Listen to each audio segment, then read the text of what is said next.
Et on se retrouve aujourd'hui pour un format un peu spécial sur Capsule.tv, un format comparatif entre deux mastodons, et pourtant il n'y a qu'un seul trône. Alors qui l'emportera? Voici nos deux comparses du jour. Le Kia EV9, gros bébé de 2,6 tonnes et de 5,05 m, contre le Volvo EX90, gros bébé, un mastodon de 5,01 m et de 2,8 tonnes à vide.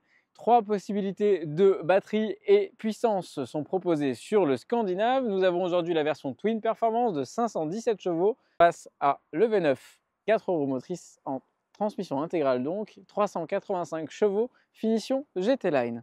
Alors qui va l'emporter sur l'aspect tarifaire, prix, prestation? Qui va l'emporter sur l'aspect praticité à bord? Est-ce que ces deux familiaux de plus de 5 mètres le sont réellement? Quelles sont leurs autonomies? On vous dit tout dans cette vidéo. N'hésitez pas à me dire vos préférences en commentaire, à vous abonner sur cette chaîne qui ne propose que d'habitude des shorts, à liker cette vidéo et puis retrouver nos autres contenus très larges et très nombreux sur les autres plateformes. On va commencer par celui-ci. Cela fait plus de 2 ans qu'il a été présenté, le Volvo EX90. C'est un vaisseau amiral chez la marque scandinave, propriété du groupe Geely, et cela se ressent un peu à l'intérieur. Architecture 800 volts, tout comme le Kia également. Une capacité de recharge meilleure en puissance maximale, 250 kW en crête contre 210 pour le Kia EV9. Et pourtant, le Kia EV9 tiendra mieux la courbe de recharge puisqu'il annonce un 10 à 80 en 35 minutes, un 20 à 80 en 28 minutes, et celui-ci réalisera le 20 à 80 en déjà plus de 35 minutes. On aura en revanche une partie assez similaire quant au volet actif juste ici, volets qui s'ouvriront au moment où le véhicule sera démarré. Donc sur l'aspect refroidissement de la batterie, on a à peu près la même chose. On aura 99,7 kWh de batterie pour celui-ci, 111 kWh de batterie pour le X90, mais celui-ci aura des consommations un peu plus élevées, ce qui permettra d'équilibrer l'autonomie. Annoncé pour un peu plus de 500 km, dans les faits, après 2500 km réalisés, on est grosso modo sur du 400-430 en une charge, c'est déjà pas mal. Sur celui-ci, on ne l'a que pour une journée, malheureusement, et on peut à peu près dire la même autonomie pour lui également. On aura un long effet sac à dos avec quand même un arrière ramassé et élégant pour le Volvo X90. Et là, on a un design qui est quand même un peu plus américain dans l'âme, avec vraiment une soute à l'arrière. Alors, qui aura la meilleure habitabilité? On va faire le test tout de suite à l'arrière. Et déjà, on va commencer par le Kia EV9. Alors, le Kia EV9 peut jouir de 6 ou 7 places. Dans cette position, avec 6 occupants seulement, on retrouve une architecture de siège qui est totalement électrifiée, avec une avancée électrifiée, la possibilité de le rabattre complètement. Et puis, on retrouve également la possibilité, vous le voyez, d'accéder aux places arrière de façon aisée, sans avoir rien à faire. Donc là, je vais pouvoir monter facilement à l'arrière et me retrouver avec un espace tout à fait correct. Alors évidemment, pour les jambes, ça sera serré. Pour le reste, ça ira.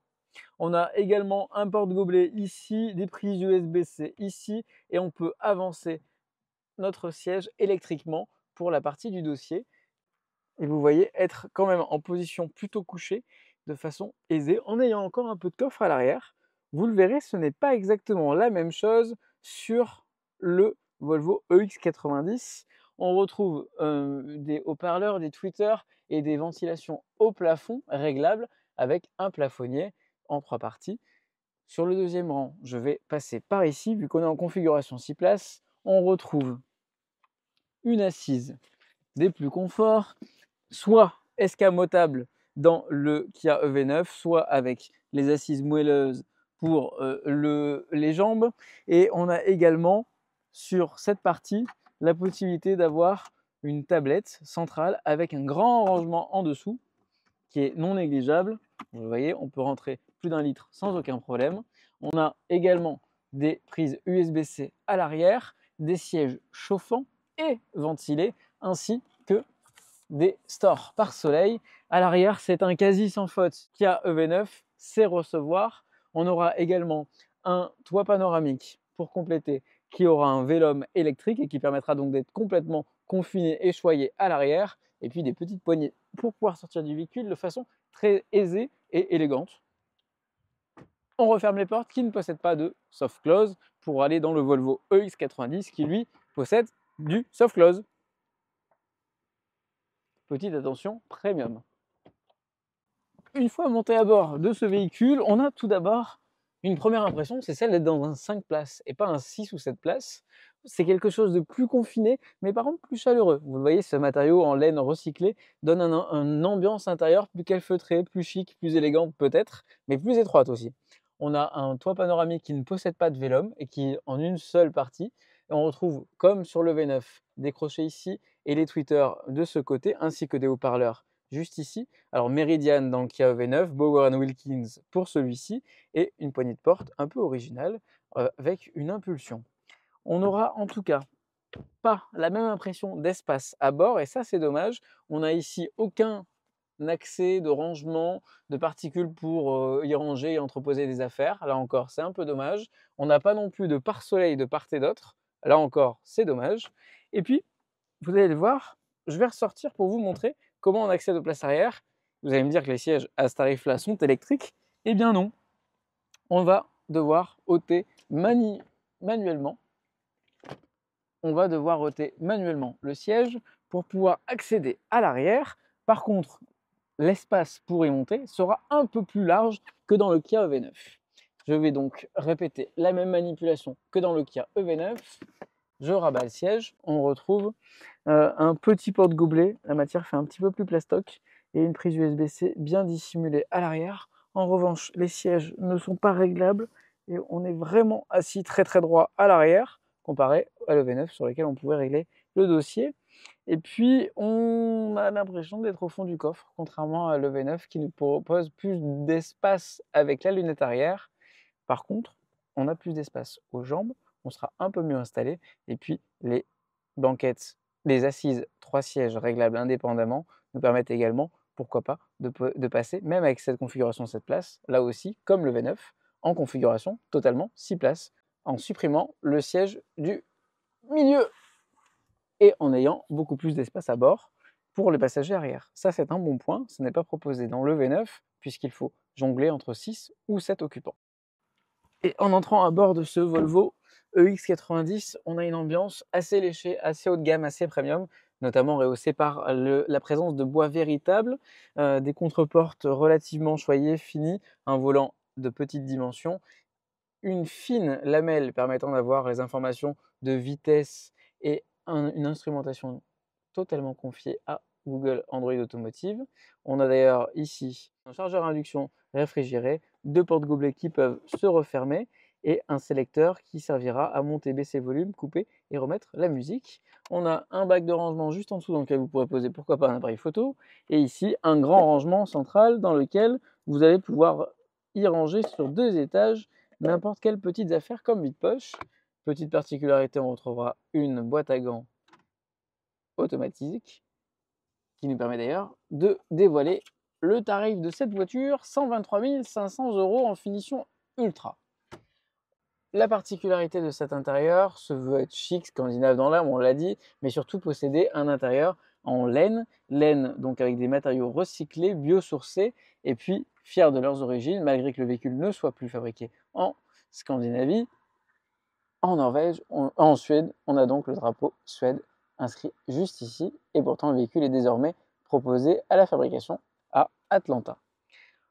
On va passer dans le V9 pour se rendre compte de la qualité perçue, mais en tout cas celle-ci est très satisfaisante, les matériaux ne font pas de chip, le véhicule est plutôt qualitatif. En revanche, est-ce qu'il vaut exactement le tarif proposé? Je vous laisse seul juge, mais peu importe ce qu'on touche, c'est assez qualitatif.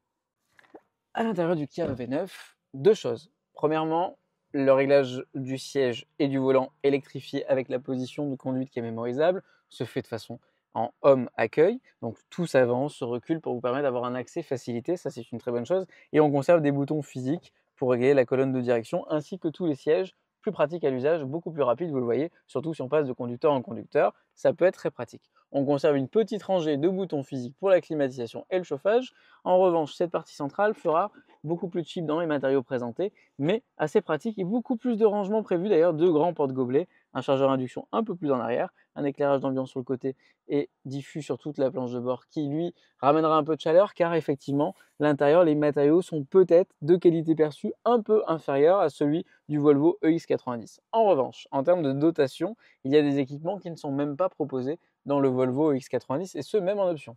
On retrouve donc les sièges massants évidemment mais aussi ventilés. On a le siège et le volant chauffant sur plusieurs modes de conduite et on a cette petite platine de boutons qui est bien pratique pour les conducteurs VTC qui pourront être une cible intéressante et avancer ou reculer. Par exemple, lorsqu'un client, un passager, à l'arrière notamment, va vouloir rentrer et posséder plus de place ou carrément se mettre en tablette, vous voyez, de façon aisée. C'est très pratique, c'est automatisé. Donc ça n'est pas proposé dans le X90 du tout et pourtant c'est une fonctionnalité bien pratique. En revanche, statu quo sur la présentation intérieure, ce sera des ambiances et des atmosphères totalement différentes. On possède quand même un toit ouvrant complet pour la partie avant, panoramique avec vélome électrique, quand le X90 se contente d'un toit panoramique et ce sans vélome. Ça c'est bien dommage. Statu quo là aussi quant à l'affichage à l'intérieur du véhicule. Par contre, il faudra toujours appuyer sur un bouton de démarrage, ce qui n'est plus le cas dans le EX90. Les deux proposent une One Pedal, les deux proposent un affichage tête haute avec ligne de guidage dynamique pour celui-ci et des palettes de régénération au volant pour justement le One Pedal. Un One Pedal encore plus efficace sur celui-ci et surtout moins poussif que propose le Volvo EX90. Je vous proposerai une vidéo plus détaillée de chacun des deux véhicules sur les réseaux sociaux Instagram et TikTok. Là, c'était vraiment une première prise en main de façon un peu plus habitable. On va regarder une dernière chose, les frunks, le coffre, et on passera à la conclusion avec les tarifs du véhicule.